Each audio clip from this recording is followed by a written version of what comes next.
How to start a conversation with everyone. Introduction. Imagine this. You're at a lively party with friends or in a business meeting with colleagues. Everyone's sharing their thoughts, feelings, ideas, and whatnot. You're sitting there thinking that the walls could make a better conversation than you. Believe me when I say you're not alone in this. That's exactly how I used to be. Starting a conversation, for me, was an uphill climb, even on the best of days. If you feel the same, then worry not, because in the video, I'll share with you everything you need to know to make that climb easier. That's right, and by the end of this video, you will have all the necessary tools to approach and talk to people like it's just a part of who you are. The last on the list worked wonders for me. So buckle up, hit that subscribe button for more life-changing tips, and let's turn you into the smooth talker you were meant to be. This is YoungNow, and let's do this. Challenge the challenge. Sweaty palms, heart racing at 100 miles per hour, and an inner desire to disappear? If you're someone who's anything like how I used to be, you probably feel this way when you have to start a conversation. I know how daunting it can be. To face it, you need to know that such feelings often take over when we don't know what to say or fear being judged or rejected. The trick to overcoming this challenge is to understand the context of the situation. Think of it like opening a door before you walk through it. This helps me figure out what the tone and direction needs to be and what I need to say. The trick helped me answer questions like, should I be formal or casual? Do I talk about my skills or mention what I am passionate about? Would it be appropriate to spice things up with a little humor? Try this and you'll have a conversation roadmap before you even say the first word. The opener. Every great conversation starts with a great opener. Now, I'm not just talking about tossing out some random comments here and there. The best way I can explain an opener is that it's an invitation that's natural and feels right for the situation. Two things I do to make my openers great are: ask open questions. Instead of asking yes/no questions, ask questions that let you draw a little more. For example, hey, have you heard about... what do you think? This allows the other person to give a more detailed answer that you can use to learn more about them. Give a compliment. Who doesn't like being praised? A compliment about the dress or the recent presentation of a person is a great way to start. Just make it sincere and specific. For example, after a business meeting, you can go up to someone you want to talk to and say, I admire how you tackled that tough question during your session. Learn what conversations are all about. Understanding human communication and turning your thoughts and ideas into meaningful words is a valuable skill that will serve you well in both your personal and professional life. To be honest, I was never great at starting conversations, or when it came to taking part in one. But over the years, I've learned two key factors that can make conversations successful, including active listening. You need to show interest in what the other person is telling you by nodding your head, making eye contact, and having a subtle smile on your face. Encourage sharing. You should also get the other person to open up by saying things like, tell me more about, or how did you end up doing?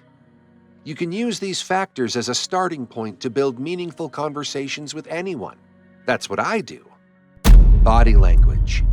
I didn't know this at first, but believe me, there is so much you can learn about a person without even saying hello. To do this, you need to know how to read their body language. For example, if someone has their hands crossed over their chest, eyes pointing down at the floor, body turned away from you, they probably aren't ready for a conversation. Maybe they're just shy and afraid to start a conversation too. However, if someone has a simple on their face, is making eye contact, has an open and relaxed posture, they're likely to be more social and are probably willing to have conversations with anyone. I look for these signs before I talk to someone to understand how they're feeling, who they are as a person, and how I should start a conversation with them. For instance, if I want to talk to someone whose body language suggests they're not comfortable with having a conversation, I'd start with something like, "Hey, excuse me, would it be okay with you if we talked for a minute or two?" This gives the person an opportunity to say no, makes them feel as if they're in control, and could help you have a more productive conversation with them. However, if I were to start a conversation with someone who is more open, I'd go with, "Hey, what's up? Did you hear about?" Using your resources. Now, I know that what I'm about to tell you is a bit far-fetched and will make you scratch your head for a while, but here it goes. You can use technology to improve your conversation skills. How? Well, to start off, nowadays there are a ton of great resources online that help you become a better version of yourself, like this video you're watching. You can use them to polish your communication skills. I still do. Some of these resources that I'd like to share with you are: 1. Conversation apps. Have you heard of those AI chatting apps? Well, go ahead and download one on your smartphone. These AI bots are programmed to respond like humans. What this means is that you can use these apps to learn how to start and keep a conversation going. Chat with these bots for like 20 minutes and use what you learn about how you are comfortable talking and use that in real-life interactions. 2. Online social platforms. Facebook, Instagram, Clubhouse, the list goes on and on. The point I'm trying to make here is that on social media, you can find people with similar interests and personalities. I remember that I had trouble talking to people in real life because, for some reason, I was just nervous. But behind the screen on a keyboard, I could say anything I wanted to, and these interactions helped me build the confidence I needed to start a conversation with anyone. Try it out. I'm sure I'll work for you too. 3. Video conferencing tools. For some people, being in a real-life, face-to-face environment can be something that makes them break a sweat. Video conferences on tools like Zoom or Google Meet mimic reality and allow such individuals to have real-life-like conversations in an environment where they are comfortable. Believe it or not, this can go a long way in how you start conversations and interact with people. Use the environment. All right, now, on the conversation starting strategy that worked wonders for me.